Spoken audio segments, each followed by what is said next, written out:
Hello my dear student, स्वागत है आप सभी का आपके अपने प्यारे से यूट्यूब चैनल इंस्पायर स्टडी पे। माय डियर स्टूडेंट, शुरुआत करते हैं। आज हम कक्षा 12 जो गणित है उसकी जो एक्सरसाइज द्विघात समीकरण का वेरी मोस्ट इंपॉर्टेंट सवाल जो आपको बोर्ड एग्जाम में कई बार देखने को मिलेगा अगर आप आंसर उठाएंगे। देखिए, मैंने यहाँ आपको बोर्ड एग्जाम के सन भी लिख दिए हैं कि 2018, 19, 22, 24 में आ चुका है। कितनी बार आया है, यानी कि जितनी बार भी आया है आपको 6 नंबर दे के गया है। अब कितने इंपॉर्टेंट सवाल है आप समझ गए होंगे, तो देखिए एक एक सवाल के पॉइंट को समझेंगे और लास्ट तक इस वीडियो को देखेंगे ताकि आपके अगर एग्जाम में ये सवाल देखने को मिलेगा तो आप 6 नंबर पक्के पूरे कर लेंगे। आई होप मेरी बात समझ गए होंगे कि मैं क्या कहना चाह रहा हूँ।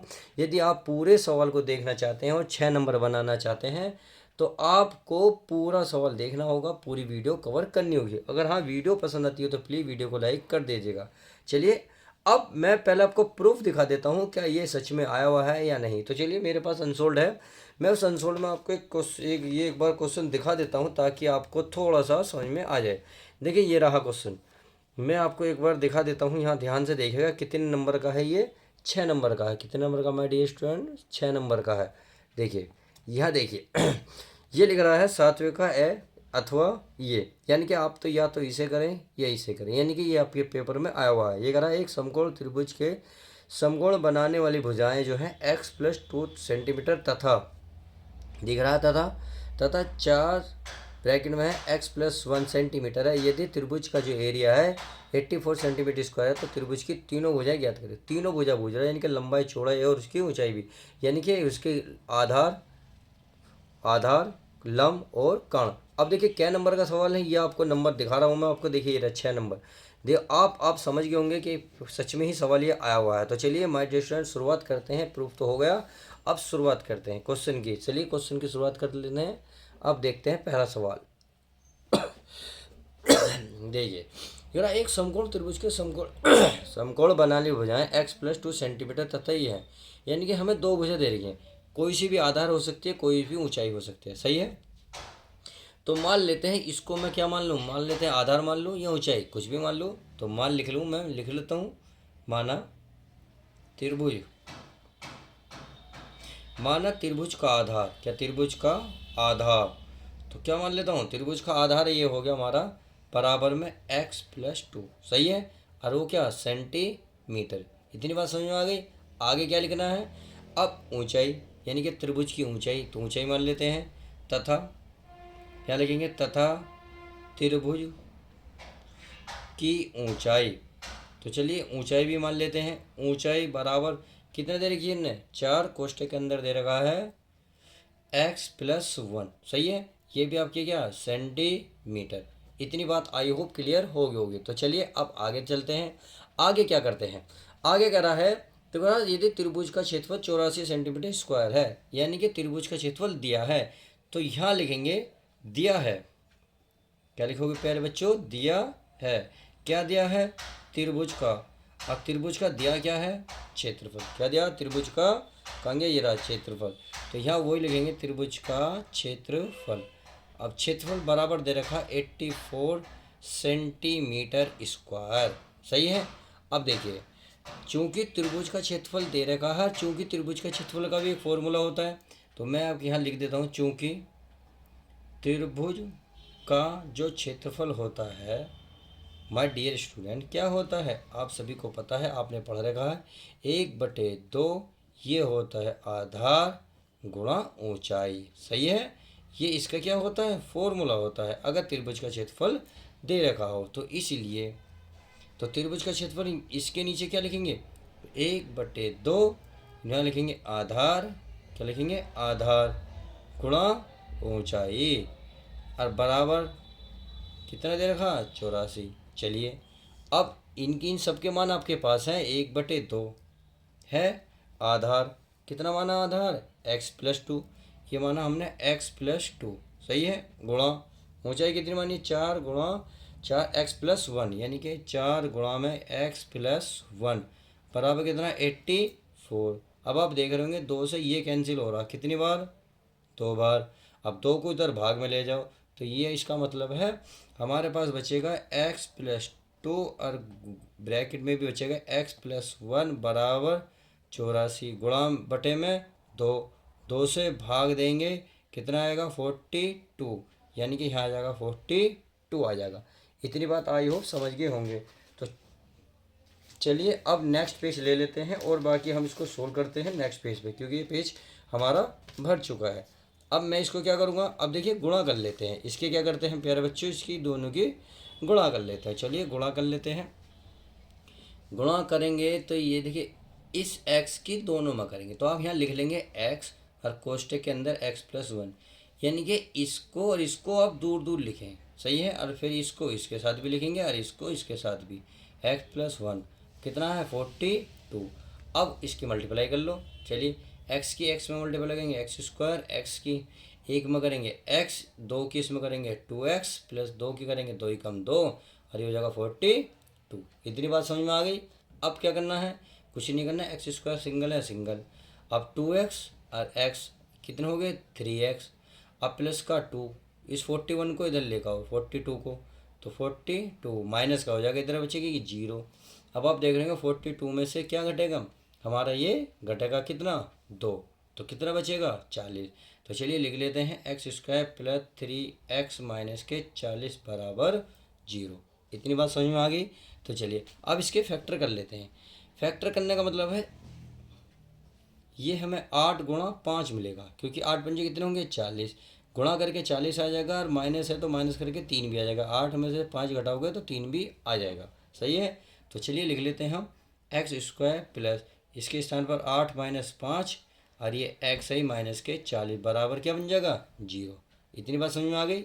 तो चलिए x² ये हो जाएगा x की 8 में गुणा करोगे 8x, x की 5 में करो माइनस है तो माइनस 5x, माइनस की क्या हो जाएगा 40। 40 को आप चाहो तो 8 गुणा 5 लिख सकते हो, क्योंकि बात एक ही है। अब क्या करेंगे यहाँ आपको कॉमन नज़र आ रहा है, क्या कॉमन नज़र आ रहा है, यहाँ आपको x नज़र आ रहा है। क्यों, देखिए x की घात यहाँ 2 है यहाँ 1 है, तो 1 बाहर निकाल लो, यहाँ बचा 1x, यहाँ बचा 8, सही है। यहाँ क्या बचा, अब देखो यहाँ क्या कॉमन है, यहाँ आपको 5 नज़र आ रहा होगा, तो 5 कॉमन है तो x। अब बाहर माइनस है तो ये वाला चिन्ह क्या होगा बदल जाएगा, माइनस हो जाएगा प्लस, अब बचेगा 8 बराबर क्या बन जाएगा 0, क्या बन जाएगा 0। इतनी बात समझ में आ गई। तो चलिए अब एक बार तो इसे ले लेंगे, एक बार मतलब इन दोनों को, यानी कि ये दोनों सेम ना हो गए ये, तो इसमें एक बार इसे लिख लो x+8 और एक हो जाएगा x-5 बराबर क्या बन जाएगा 0। एक बार लेंगे x+8 बराबर 0, तो x बराबर कितना आ जाएगा माइनस के 8, सही है। एक क्या आएगा आपका x-5 बराबर 0, तो x बराबर कितना आ जाएगा 5। तो देखिए एक तो आया पॉजिटिव, एक आया हमारा नेगेटिव। अब नेगेटिव हमें लेना है या नहीं लेना है मैं आपको एक बार बता देता हूँ। देखिए त्रिभुज की आधार और ऊंचाई यानी कि दूरी है, एक प्रकार से दूरी है। अगर मैं माइनस का 8 रखूँगा, -8 में से आप 2 घटाएंगे तो कितना आएगा -5 है, 6 आएगा। जब 6 आएगा तो माइनस का आएगा, दूरी कभी भी ऋणात्मक नहीं होती। इसका मतलब है हम जो है 8 को बिल्कुल भी नहीं लेंगे, क्या लेंगे 5 लेंगे, क्या लेंगे 5। तो चलिए हमारा पेज भर चुका है, अब हम नेक्स्ट पेज पे करते हैं। क्या लेंगे 5, तो चलिए 5 ले लेते हैं। अब हम क्या निकालेंगे यहाँ से, जो हमने जो क्या मानी थी अभी, हमने मानी थी दूरी। देखिए ओ हो सारे पेज गिरे जा रहे हैं मेरे, तो देख रहे हो कैसे उड़ उड़ के जा रहे हैं, इनसे भी शिमला नहीं जा रहा है। अब जो हमारा 5 आया था यहाँ रखेंगे, 5 और 2 7 हो जाएगा। त्रिभुज की ऊंचाई भी निकाल लेंगे, फिर इस प्रकार से 2 भुजा तो हमें प्राप्त होंगी, फिर हम तीसरी भुजा भी निकाल लेंगे। तो चलिए मैं इसको यहाँ लिख लेता हूँ, अब इसको हटा देता हूँ। चलिए हटाने की जरूरत है, इसकी तो ज़रूरत पड़ेगी कि x बराबर कितना रखेंगे 5, किस पर रखेंगे त्रिभुज के आधार पर। तो चलिए मैं रख लेता हूँ, इसलिए त्रिभुज का आधार, त्रिभुज का आधार कितना आएगा जी, चलिए बता दो भाई। ये है x+2, x का मान कितना है 5 प्लस कितना 2 बराबर कितना हो गया 7 सेंटीमीटर, सही है। अब त्रिभुज की ऊंचाई निकाल लो, त्रिभुज की ऊंचाई। चलिए अब ऊंचाई भी निकाल लेते हैं। ऊंचाई कितनी मानी थी हमने, ये थी 4 ब्रैकेट में x+1, तो चलिए उसे भी लिख लेते हैं 4x+1, तो 4 x के स्थान पर 5 + 1, तो 5 और 1 6, 6 में 4 की गुणा करोगे तो कितना आएगा 24 सेंटीमीटर। तो त्रिभुज की हमें 2 भुजा तो मिल गई, अब चाहिए हमें तीसरी भुजा। अब तीसरी भुजा कौन निकलेगी, पाइथागोरस प्रमेय से। क्या किससे, पाइथागोरस प्रमेय से। तो चलिए मैं लिख लेता हूँ, तो यहाँ लिख लूँ अब, क्या लिखूँ अब, पाइथागोरस,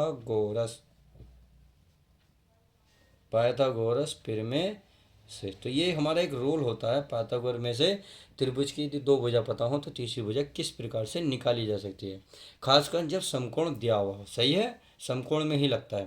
तो ये होता है आपका कर्ण का स्क्वायर बराबर आधा, किसका, आधा, आधार का स्क्वायर प्लस ऊंचाई का स्क्वायर, ये इसका फॉर्मूला होता है। समझ में आ गई। चलिए अब कर्ण हमें नहीं पता, आधार पता है। आधार कितने निकल गया है, 7। तो यहाँ कहेंगे 7 का स्क्वायर प्लस ऊंचाई, ऊंचाई का कितना है 24। तो चलिए 24 का भी स्क्वायर। अब ये हमारा है यह कर्ण, कर्ण का वर्ग, वर्ग को इधर ले आओगे तो एक बन जाएगा वर्गमूल। अब 7 का वर्ग कितना होगा 49, 24 का कितना होगा, 24 का होता है 576, कितना 576। चलिए अब 49 और 576 में 600 हमारा हो जाएगा 25, कितना 625। अब 625 को आप कैसे लिख सकते हो, यानी कि इसे लिख सकते हो 25 गुणा 25, लिख सकते हो या नहीं लिख सकते, क्योंकि 25 की जब 25 में गुणा करोगे तो आपको नज़र आ जाएगा कि कितना होता है 25 होता है। वर्गमूल से बाहर जब भी तो निकलेगा जब जोड़े बनेंगे, पेड़ बन गए, बन गए। तो त्रिभुज की तीनों भुजा निकल गई, कौन कौन सी, एक तो निकल गई हमारी भुजा आधार, एक निकल गई ऊंचाई, एक निकल गई कर्ण। तो आप लिख सकते हो अतः, यहाँ हिंदी में लिख सकते हो, शुद्ध हिंदी में यहाँ लिखोगे अतः समकोण, क्योंकि उन्हें समकोण कहा था ना, अतः समकोण त्रिभुज की भुजाएं, त्रिभुज की भुजाएं क्या होंगे, त्रिभुज की भुजाएं, यानी कि भुजाओं की लंबाई ऐसे भी ऐसे हो, त्रिभुज की भुजाएं, भुजाएं बराबर कर दो, बराबर। त्रिभुज की भुजाएं एक थी हमारी, कितनी थी 5, कितनी थी सॉरी 7 थी, 7 निकल कर आई थी, देखिए 7 थी, ये शायद मैंने अभी आपको दिखाई थी, ये रही 7, ये रही ना। और दूसरी कितनी थी 24, दूसरी कितनी थी 24 सेंटीमीटर, एक 24 सेंटीमीटर, एक तथा एक आई हमारे 25 सेंटीमीटर। इस तरीके से आप इसका फाइनल आंसर ला सकते हैं। तो इस तरीके से आपने देखा, इस सवाल को बड़े प्यार से किया जा सकता है। आप अपने पूरी वीडियो देखिएगी तो यकीन मानिएगा आपको 6 नंबर पक्के मिल जाएंगे। तो चलिए मिलते हैं नेक्स्ट वीडियो के साथ, जब तक के लिए दोस्तों good bye, take care, love you guys, प्यारे बच्चों अपना ध्यान रखें।